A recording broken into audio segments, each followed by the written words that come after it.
So guys हमने पिछली class के अंदर हार्ट और हार्ट से रिलेटेड मॉर्फोलॉजी के बारे में, संरचना के बारे में स्टडी कर ली थी। अब इस संरचना के बाद में हम चलेंगे लेयर पर। हार्ट की कितनी लेयर होती है? तो भाई सभी जानते हैं हार्ट की 3 लेयर होती है। अगर 3 लेयर पूछ ले तो कौन कौन सी है? सबसे पहले आता है पेरिकार्डियम, जो आउटर लेयर होती है, मतलब सबसे बाहरी लेयर बोल सकते हैं ना, बाहरी लेयर। और सबसे अंदर की कौन सी होती है? तो याद रखिएगा एंडोकार्डियम, ये सबसे अंदर पाई जाती है, अंदर की लेयर होती है, ठीक है ना। इसके अलावा इन दोनों के बीच में एक पाई जाती है मायोकार्डियम। ये मायोकार्डियम मिडल लेयर होती है। और ध्यान देना, ये कहाँ पाई जाती है? मिडल। मिडल मतलब मध्य लेयर होती है, मध्य, ठीक है ना। ये मायोकार्डियम मध्य लेयर होती है। और मोस्ट इंपॉर्टेंट, ये सबसे लार्जेस्ट लेयर होती है। ध्यान देना, लार्जेस्ट बोल दो, लार्जेस्ट भी बोल सकते हैं हम, और सबसे थिकेस्ट भी बोल सकते हैं। थिकेस्ट का मतलब होता है सबसे मोटी लेयर, और लार्जेस्ट का मतलब सबसे बड़ी लेयर। तो भाई बड़ी भी यही होती है और सबसे मोटी भी यही लेयर होती है। कितने? इन तीनों लेयर में से हम 100% मान ले, 100% माना इन 3 लेयर को हमने। सुनना ध्यान से, हमने 100% माना तीनों लेयर में से। तो ध्यान देना, जो मायोकार्डियम है, जो कौन सी बच्चों मायोकार्डियम है, ये अकेली 95% कवर करती है, ठीक है ना। मतलब सबसे बड़ी लेयर कौन सी हार्ट की? वो है मायोकार्डियम। फिर आता है पेरिकार्डियम और एंडोकार्डियम, ये दोनों मिलकर 5% कॉन्सेप्ट बनाते हैं। इतना क्लियर हुआ? अब डायग्राम देखिएगा, डायग्राम क्या कहता है। तो ये हार्ट की वाल का डायग्राम है। तो वाल का डायग्राम है, इसके अंदर आप देख रहे हैं ये सबसे अंदर है, इसलिए हम इसको बोलते हैं एंडोकार्डियम। ये सबसे बाहर है, इसलिए इसको बोलते हैं हम पेरिकार्डियम। और ये बीच की लेयर होती है, इसको बोलते हैं मायोकार्डियम। हार्ट अटैक आता है ना, तो हार्ट अटैक में क्या बोलते हैं हम? हार्ट अटैक को मायोकार्डियल इनफारेक्शन बोलते हैं ना। तो जनरली यही लेयर है जो डैमेज होती है, समझ रहे हैं ना। अगला देखिएगा, इसके अलावा हार्ट की लेयर कितनी हो गई बच्चों? हार्ट की जो पेरिकार्डियम है, अब हम यहां पर पेरिकार्डियम के बारे में देखेंगे। पेरिकार्डियम, पेरिकार्डियम जो कौन सी लेयर थी? आउटर मोस्ट लेयर थी, सबसे बाहर जो लेयर थी उसको हमने नाम दिया पेरिकार्डियम। जो पेरिकार्डियम लेयर होती है उसकी 2 लेयर होती है। कितनी लेयर होती है? 2 लेयर। और 2 लेयर में से जो पहली लेयर आती है बच्चों, उसको याद रखना, उसको बोलते हैं सीरियस पेरिकार्डियम। जो आपको यहाँ पर हार्ट के डायग्राम में देखने को मिल रही है, ये होती है जो अंदर की तरफ होती है। जनरली एक लेयर के 2 फोल्ड होते हैं ना, ये आउटर है, ये इनर है कि नहीं। यहाँ पर जो हार्ट की सबसे बाहरी लेयर होती है, उसके अंदर वाला जो फोल्ड होता है उसको हम बोलते हैं सीरियस पेरिकार्डियम, ठीक है ना।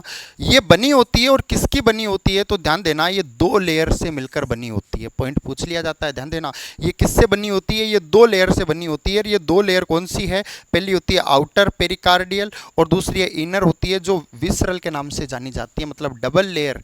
डबल लेयर का नाम क्या है? तो जो बाहर होती है उसको बोलते हैं, अरे बाल को क्या बोलेंगे, उसको बोलते हैं पेराइटल पेरिकार्डियम। और जो अंदर की तरफ होती है, देखिए ये हाथ है ना, इसके 2 फोल्ड आपको दिख रहे हैं, एक ये आउटर और ये इनर। जो इनर वाला है उसको बोलते हैं विसरल पेरिकार्डियम, और जो आउटर है इसको बोलते हैं पेराइटल पेरिकार्डियम। इतना क्लियर हुआ? अब आगे सुनिएगा, आउटर होती है उसको पेराइटल नाम दे दिया, जो अंदर की तरफ होती है उसको विसरल हमने नाम दे दिया। और यहां पर कॉन्सेप्ट बनेगा, जो ये विसरल है इसी को हम क्या बोलते हैं? इसी को एपिकार्डियम का नाम देते हैं। ध्यान देना, ये एग्जाम का मोस्ट इंपॉर्टेंट कॉन्सेप्ट बनता है, हर एग्जाम में पूछा जाता है कि एपिकार्डियम कौन सी लेयर को बोलते हैं? तो याद रखना, इनर विसरल पेरिकार्डियम को बोलते हैं। विसरल पेरिकार्डियम को हम एपिकार्डियम का नाम देते हैं। ये थी हमारे पेरिकार्डियम, ठीक है ना। पेरिकार्डियम की हमने 2 लेयर ले ली। अब इन दोनों लेयर के बीच का जबरदस्त कॉन्सेप्ट है, जरा वो सुनिएगा क्या है। तो जनरली हमने एक तरफ ली विसरल पेरिकार्डियम और दूसरी तरफ ली हमने पेराइटल पेरिकार्डियम, ठीक है ना, डबल लेयर है। अब इन दोनों लेयर के बीच में एक स्पेस प्रेजेंट होता है, ध्यान देना, एक स्पेस यहाँ पर प्रेजेंट होता है बच्चों। और ये जो स्पेस होता है ये क्या कहलाता है? तो ध्यान देना, दोनों के बीच में है ना, इसलिए हम इसको नाम देंगे, क्या नाम देंगे? अरे पेरिकार्डियल। पेरी क्यों लगा दिया हमने? क्योंकि चारों तरफ है।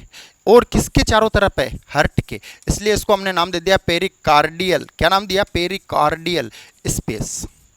चूंकि हमने यहां पर क्या लिखा कि स्पेस प्रेजेंट है, ठीक है ना। तो पेरिकार्डियल स्पेस, अब जो ये पेरिकार्डियल स्पेस है इसके अंदर एक फ्लूइड भरा होता है। क्या भरा होता है? एक फ्लूइड भरा होता है।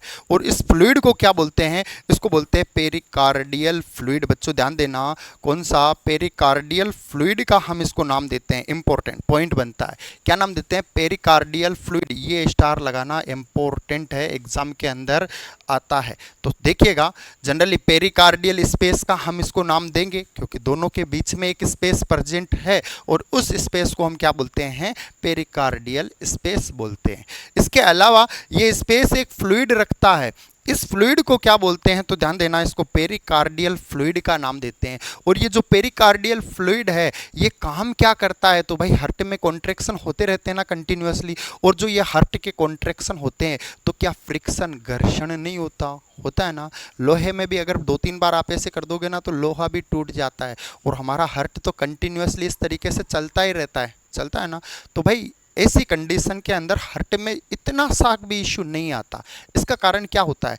ये जो कैविटी होती है और ये जो फ्लूइड होता है, ये फ्लूइड क्या करता है? रेड्यूस कर देता है घर्षण को। किसको? घर्षण को, जिसकी वजह से हार्ट में इंजरी नहीं आती। हमने अभी पेरिकार्डियम की हमने एक लेयर देखी है। अब आती है हमारे पास दूसरी लेयर आती है जिसका नाम है बच्चों पेरिकार्डियल की दूसरी लेयर, ठीक है ना। उसका नाम है फाइब्रस पेरिकार्डियम। और ये जो फाइब्रस पेरिकार्डियम है ना, इसका भी एक खूबसूरत सा काम है। क्या काम है? तो सुनना, ये क्या करता है? ये मेंटेन करता है हार्ट के कॉन्ट्रैक्शन को। हार्ट का कॉन्ट्रैक्शन आपको पता है, हमारा हार्ट है ना इसी साइज में, इसी कंटिन्यूटी के साथ में कंटिन्यूअसली चलता है। कभी ऐसा होता है कि किसी का नाम आए और हमारा हार्ट जो ऐसे कॉन्ट्रैक्शन कर रहा था वो ऐसे कॉन्ट्रैक्शन करे? ऐसे नहीं होता ना। क्या होता है? कॉन्ट्रैक्शन वो ऐसे ही करेगा, ठीक है ना। इससे ज़्यादा कॉन्ट्रैक्शन नहीं करेगा। क्यों नहीं करेगा? रप्चर हो जाएगा। क्या हो जाएगा? फट जाएगा, इसलिए नहीं करता, ठीक है ना। अब उसको इतना मेंटेनेंस रखने का कारण क्या है? तो आउटर लेयर की आउटर लेयर, समझ रहे हो ना। आउटर लेयर कौन सी है? पेरिकार्डियम, ठीक है ना। और पेरिकार्डियम की भी आउटर कौन सी है? Parietal fibrous pericardium. कौन सी? Fibrous pericardium. ये generally made up by tough inelastic connective tissue. ये किसकी बनी होती है? ये tough inelastic connective tissue की बनी होती है, जो कॉन्ट्रैक्शन को मेंटेन करती है। अगर इससे ज़्यादा कॉन्ट्रैक्शन आएगा ना तो फाइबर सब स्ट्रेचिंग में चले जाएंगे और क्या होगा? रोक लेंगे, इससे ज़्यादा कॉन्ट्रैक्शन